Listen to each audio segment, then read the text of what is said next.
Hello everyone, and this is Edmond Vendaros channel and here with another quick tutorial. At sa video ito ay tuturo ko on how to enable gpedit.msc or Group Policy Editor in Windows 11. So paano lang guys ang step-by-step method nito? At ito talaga yung wala dito sa settings ng ating Windows 11. So kahit gamitin natin yung run command, so click lang natin yung Windows key plus letter R.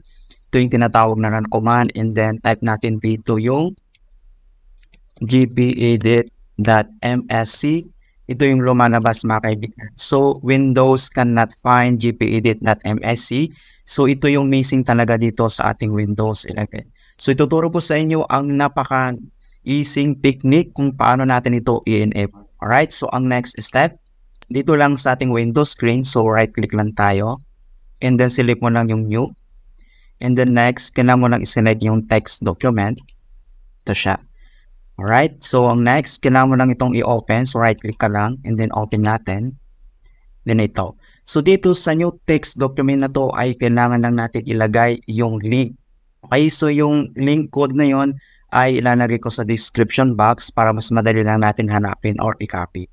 So ito yung code na kailangan natin ilagay. Ayan, so copy natin. And then paste natin dito. Right. So ang next, dito lang sa file, makikita mo dito, click mo lang yan. And then click mo yung save as. And then ito na siya. So select ka lang dito kung saan mo isi-save itong new text document. So save natin dito sa desktop, click mo yan. And then dito sa file name. Alright, so dito sa file name, kailangan natin yan baguhin. So ilalagay natin dito yung keyword na gpedit enabler.path. So gpedit enabler.path.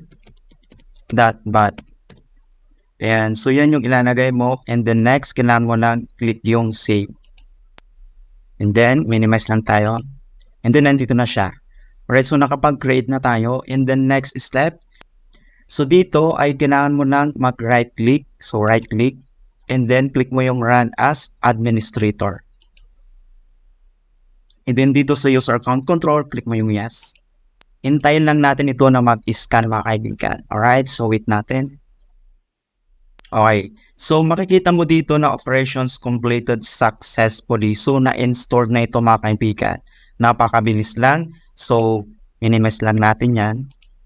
And then next, tatry na natin, titignan na natin kung talagang mayroon na tayong gpedit. Dito lang sa ating keyboard, ay press mo lang yung Windows key plus letter R. Ito siya. And then, lagay mo lang yung gpedit.msc. Okay, so click mo yung okay. Ayan mga kaibigan. So, na-open na natin tong gpedit natin na Group Policy Editor sa ating Windows 11. Ayan, so ganun lang po kasimple talaga kung paano natin ito i-enable. In hope na nasundan nyo ang ating step-by-step method at comment ka lang in any questions regarding this tutorial. Maraming salamat at nakapag-share ulit ako ng bagong kaalaman.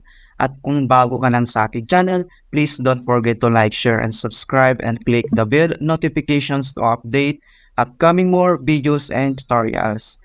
Thank you guys and see you in my next vlogs.